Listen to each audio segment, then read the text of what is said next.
Hey guys, Claire here. In today's video, we're going to talk about all things Harry and Meghan. Harry and Meghan recently attended Kris Jenner's 70th birthday party. Other guests include Oprah, Gayle, Adele, Mariah Carey, Bill Gates, Mark Zuckerberg and his wife, Tyler Perry, Martha Stewart, and Snoop Dogg. How adorable. Oh, and the theme for the star-studded event was James Bond.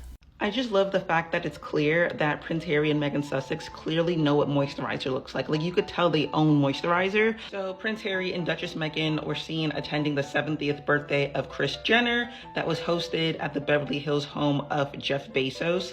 When I saw that headline, I was not surprised because Meghan, as ever, has been sending little gifts to Kris Jenner and I believe Khloe Kardashian as well, ever since it was still called American Riviera Orchard. And Doria has already been pictured with Kris and Kim. Like, look at the way Kim is grabbing her arm. The moment I saw that, I knew it was probably only a matter of time within the next 2 years that we would see Harry and Meghan attending a Kris Jenner event. All right, so let's get into Meghan's look. I liked it. It looks sleek, chic, sexy in my opinion. Now, Harry and Meghan have been involved with the Baby2Baby charity on several occasions, and most recently they attended the annual gala where their friend Serena Williams was honored. In 2020, they volunteered for a drive-through charity event to hand out school supplies to children in need. So yeah, a double whammy on the same night. Birthday party and charity, all in one. My goodness, she looks beautiful. And for all the fashion girls, Meghan's purse, heels, and earrings are all Aquazzura. In the spirit of show up, do good, Archewell recently shared that the Duke and Duchess of Sussex have been supporting local communities affected by the growing hunger crisis and assisting local partners in providing meals and relief to those in need. In a statement, Archewell said that now as the crisis deepens and millions of Americans are facing food insecurity, they're bolstering their efforts on a larger scale. To support those most affected, Archewell has made emergency donations to local partners who are providing immediate relief. Some of the organizations that Archewell has been partnering with is the Food Bank of Santa Barbara County, Project Angel Food, who we've seen Harry and Meghan work with before, Food Forward, and Lyft. Now, I'm not surprised that Archewell has done this. Like I've said before, Harry and Meghan have worked with Project Angel Food, and we've seen them do this sort of work before. Now, personally, my church regularly distributes pantry items, and lately, there have been so much more people that we've been going through a lot of the supplies so much quicker than we usually do. So, it's tough out here for a lot of people. And the saddest part is that we're close to the holidays. Thanksgiving's coming up, Christmas is coming up, winter is coming up. The Duke of Sussex joined over 500 guests at Liberty Guard for the True Patriot Love Foundation's dinner. Harry's return to Canada follows the historic 2025 Invictus Games in Vancouver, Whistler, which of course marked the game's first ever winter edition earlier this year. And I can't believe that it's just been this year. For some reason, it feels like it was last year, but I guess 2025 has been so eventful. Now, the evening brought together business leaders, dignitaries, and supporters from across Canada to celebrate the extraordinary contributions of Canadian Armed Forces members, veterans, and their families. Throughout the evening, Harry met with veterans, active service members, and of course their family members, sharing conversations about their experiences. Among those in attendance were familiar faces from the Vancouver Whistler Invictus Games and the Dusseldorf Games as well. In his speech, Harry spoke about his personal connection with Canada's military, from his training in Alberta to serving alongside Canadian Armed Forces members during his deployment in Afghanistan. Prince Harry making a red carpet entrance, smiling and waving to cameras before heading inside Liberty Grand to support a cause he's championed for years. That spirit, the devotion to those who serve, is something that Canada embodies like no other nation. The Duke of Sussex is in Toronto for the True Patriot Love National Tribute Dinner. Canada's largest celebration honoring military members, veterans, and their families. We've worked with the Duke on numbers of times before, and it's always a thrill to have him back here. Prince Harry, who is a veteran himself, has worked closely with the foundation, helping bring the Invictus Games to Canada and continuing his mission to support those who serve long after the uniform comes off. The last couple of days we've seen his connection to the community. Yesterday we had the privilege of taking him down to Fort York and to HMCS York to visit both some of the Army Reserve and the Naval Reserve, and he spent time talking to them and understanding some of the tours that they've made in the past.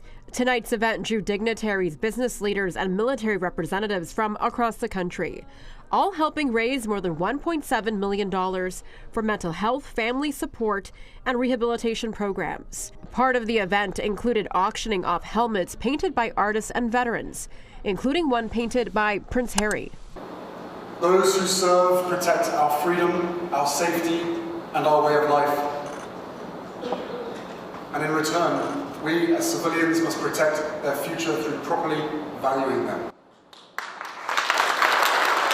Though Prince Harry's appearance may have brought the spotlight, the real stars of the night are the men and women who served and the families who stand beside them.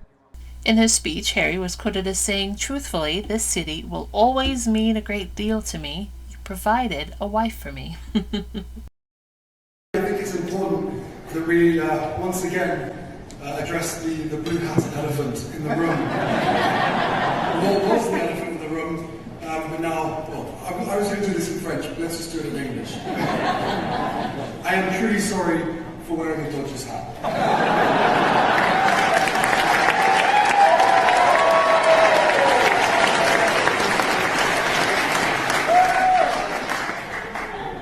No excuses. There were two reasons for wearing it. First, our host that night, and those who haven't watched CTV News, this is important. First, our host that night was the owner of the Dodgers, and I believed it was a polite thing to do. And as Canadians, you would support that. Second, hang on. Second, the 900,000 watt floodlights shining down on an ever-increasing bald spot. And given that level of scrutiny, I think I'd even worn a Yankees hat. Okay, maybe not a Yankees hat, but you get the dilemma, right? As for my wife, well, she lives in Toronto for years and has deep affection for this city. So much so that many people around the world still believe that she is, in fact, Canadian. So I think hopefully you can forgive her, as a native Californian, for her Dodgers loyalty, even if just for one evening. But truthfully, and jokes aside, this city will always mean a great deal to me. You provided me a wife.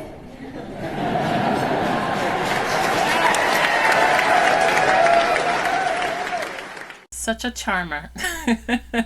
Now, while Harry's been in Canada, of course, his brother is doing the Earthshot Prize. And I've even had people come into the comment section here complaining that Harry is taking away from William. Because how dare he go to a trip that was already planned, mind you, by the foundation that invited Harry over a year ago. How dare he spend time with veterans, which is something that he regularly does. Not only have some of William's fans been mad at Harry, and apparently William is upset with Charles for having that event with David Beckham, which in his mind also distracted from him. And I don't check like the Daily Mail and all of those things, but I do occasionally see screenshots that people share on X, and I have noticed that a lot of the front pages were mostly about Meghan. I feel like, there was some with Charles and David Beckham, there were some with Harry, but a lot of them seem to focus on Meghan's cameo appearance. Now, I didn't listen to William's speech, or I would see screenshots shared of people's reaction to William's trip. I found it quite interesting because a lot of the responses were very negative in a way that I really did not expect them to be. And a lot of them came from usually very pro-William and Kate sources like GB News. Now, personally, I do feel like environmental causes are useful, but I feel like William and Charles may not necessarily be the best messengers because of the way that they live their lives. Let's not forget that there was that study that talked about collectively the British royal family has flown enough miles to the moon and back in recent years. So it's hard to listen to them, Charles and William, talk about the environment when they take helicopters and plane rides and private jets as normal people take Ubers or drive their cars. Elm Watch on X said these people would have made a real point by having a Zoom conference rather than jetting in from all corners of the world. And I see a lot of people saying that, and I do agree. I feel like the structure of the Earthshot Prize somehow sort of mimics the Invictus Games, where they go to different countries to hold these events, every other year. The thing is, going to different countries where competitors are competing from those countries is a little bit different than talking about climate change and being environmentally responsible and flying to different places just to give a speech. It's not the same thing, and it can be seen as pretty hypocritical. So yeah, both of his recent engagements aren't getting the best receptions. Climate change conference, he should have swum back. You know what I mean? He should have ridden a donkey back, pedalled a unicycle back. It's ridiculous. He flies to Rio to lecture us about climate change. You know what I mean? Guy lives in a palace. It's like, you worry about climate change and carbon footprint so much, move into a one-bed flat and solar panels. Yeah, live my lifestyle for a change. You know what I mean? It's ridiculous. That meeting in the climate change meeting could have been done over Zoom. Yeah. Instead, they're all flying on their private jets. It's ridiculous. But yeah, he should have been back here for this. This is much more important. Suzanne, what do you think? Yeah, I mean, I'm totally with Leo on the hypocrisy of these absolute... I just haven't got a word for them. Felling forests to get a road there, private jets, goodness knows how much they're eating, drinking, squandering out there. It's a complete disgrace. So let me get this straight. The other brother was in Brazil promoting climate action while the country itself was literally building a road through a protected rainforest to prepare for the same summit that he's attending. The irony writes itself. You cannot make it up. The road is called Avenida Liberdade, and I hope I've pronounced that correctly. I apologize if I haven't. In other words, Avenue of Liberty, and it's 13 kilometers long, and it cuts through a protected rainforest near Belém. It's supposed to improve traffic for the COP30, which will host over 50,000 attendees, and that includes world leaders and royals. Here's a problem. That forest is one of the most biodiverse on the planet, and it's being cleared in the name of climate diplomacy. So in other words, in order to host people who fly in by private jet, by yachts, in order to fly them in so they can lecture us, they've decided to destroy a protected forest at the same time that the other brother was there. Unbelievable. If this was Harry that it happened to or around, you know what the headlines are going to be like. And environmental experts are actually calling it the fishbone effect. So because once you carve a corridor, you open up the rest of the forest to destruction. And locals are already losing their livelihoods. One man, Claudio Veracete, said that his Hakai berry harvest is completely gone just because that forest was cleared. So imagine showing up, talking about saving the planet, while the place hosting you literally destroyed the forest to build you a faster road. And that's why people will never and can never buy that royal eco warrior branding that he's attempting to do, because the optics is not good. And yeah, real climate leadership means calling out the contradictions and not standing in front of people or in front of monuments for photo ops, or in his case, standing next to every celebrity that he can gather from around the world and still not trending. That, to me, is the saddest thing of all. Every other week, the UK media insists Prince Harry is miserable in California. And I just have to ask, miserable where? Because last I checked, he's living in a beautiful mansion in Montecito with his gorgeous wife, adorable children, a Netflix deal, and year-round sunshine. But somehow the tabloids think he secretly wants to crawl back to the firm. Be serious. His obsession says more about the UK media than it ever does about Prince Harry. They cannot fathom a member of the royal family choosing peace over protocol, happiness over hierarchy. And the idea that he would trade ocean views for those damp old houses and constant surveillance, pure fantasy. The truth is, the monarchy lost its most relatable chapter when Harry left. He chose freedom, he chose therapy, he chose family, and they've been spiraling ever since. Because if Montecito is misery, honey, sign me right up. King Charles's motto is no freeloaders in the modern monarchy? Since when? Since last week? Which still doesn't make any sense, since he is going to be financially supporting his brother from here on out. That is literally the entire ethos of a monarchy, is freeloading off of the people to live above them. Does he not know how this looks to everybody? When we know that Andrew has been living rent-free for the past 20 years at least, since William and Kate have 5 homes, this man could not be more out of touch if he tried. He also pays his workers like £10,000 a year when he is living off of $1 billion nest egg in one of his 5 homes. So let me ask again, since when have there been no freeloaders in the modern monarchy? I said it once, I'll say it again. Meghan's style is just absolute perfection. It's so chic. It's so elegant. It is sexy without being like overtly sexy. I mean, look at that freaking slit with the lovely little strappy shoe.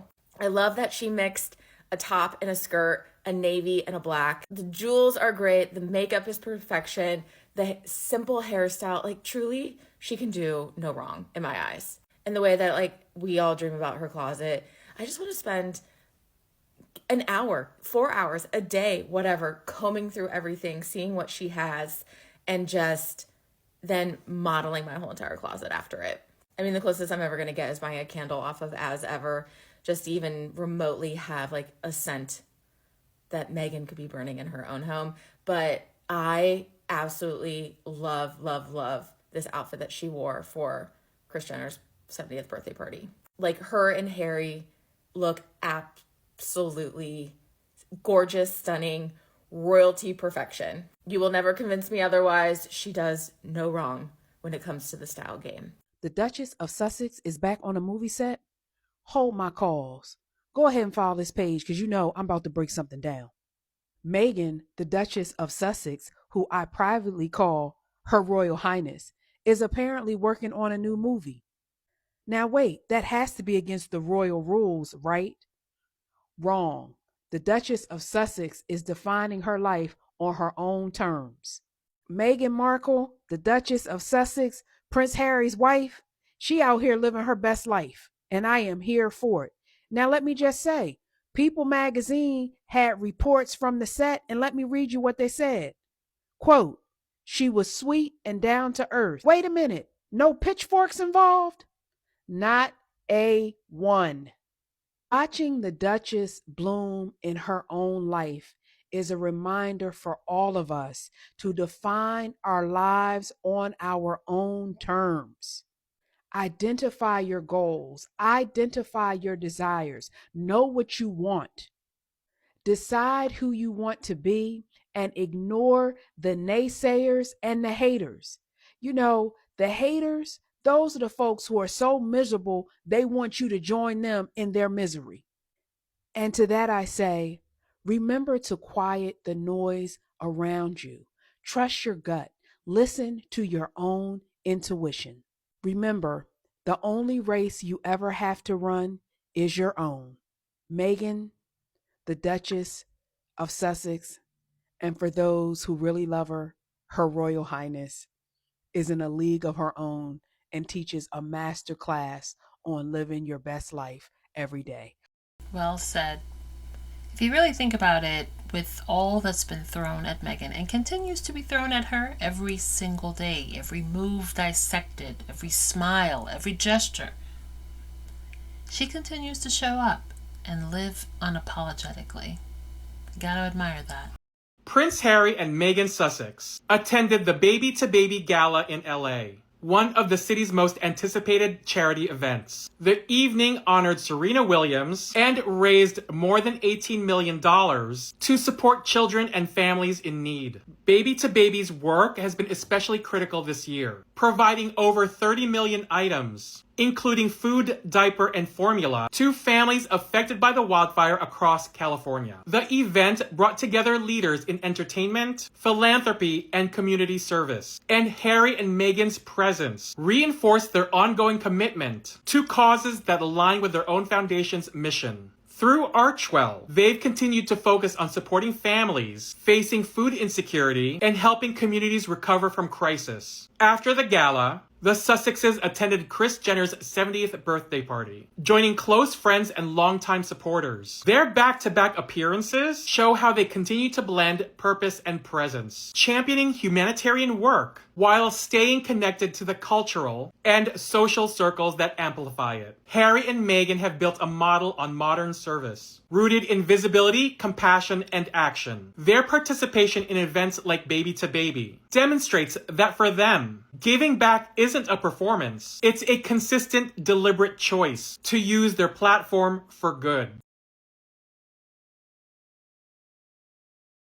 It's really interesting in the UK how reputable digital media stations, this one is LBC, it's a radio station, are really changing their tune on the non-working taxpayer-funded royal family. I listen to LBC extensively when I'm sat here at my desk working. I also listen to it in the evenings because I'm not a big TV person. It's mainly presenters discussing topics and people ring in to give their opinion. It's kind of a 24-hour-a-day, 7-day-a-week talk show. Andrew's fall exposes a royal family struggling to stay relevant, and that is absolutely true. That headline is true, and it was debated by members of the public and experts on this radio station. You've got William flying to COP in a private jet, all those air miles going to Brazil. He's previously stayed on a super yacht, which is one of the most carbon unfriendly vehicles on the planet. He's taken multiple holidays all on private jets this year. So the hypocrisy from William is off the scale. Him lecturing poorer people on how to live their lives is absolutely disgusting. The whole family have got nothing to add to 2025. They've been detached and they've been taking the money for years without wanting or being able to make any effort to be useful or give a return on investment. They don't want to do it and they can't do it, and they are no longer relevant. We don't need them. Let them eat cake. The moment is coming. Change is needed in 2026. So, Prince William has said that when he becomes king, he's going to change the monarchy. Oh, I'm really looking forward to getting my vote on that. What's he going to change, I wonder? Will he be advocating for more holidays for him and his wife? And maybe in his quest to tackle climate change, he's going to start using the train. Or is he going to announce that it's okay for the king to have a mistress? Or is he going to suggest that the royal family tells the truth? Maybe he's going to say that the royal family are all going to pay taxes, the same as the peasants do. And perhaps when he's king, he'll stop renting out dodgy housing and taking rent from the NHS. Or is he going to rid the royal family of nonces? Oh, the list goes on. What do you think? What major changes is King William going to make?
Now, I'm not normally into videos like that, but that was such a cute time lapse.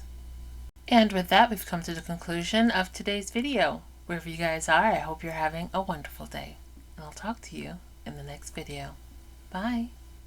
Thanks for watching. Don't forget to like and subscribe. Also, hit that notification bell.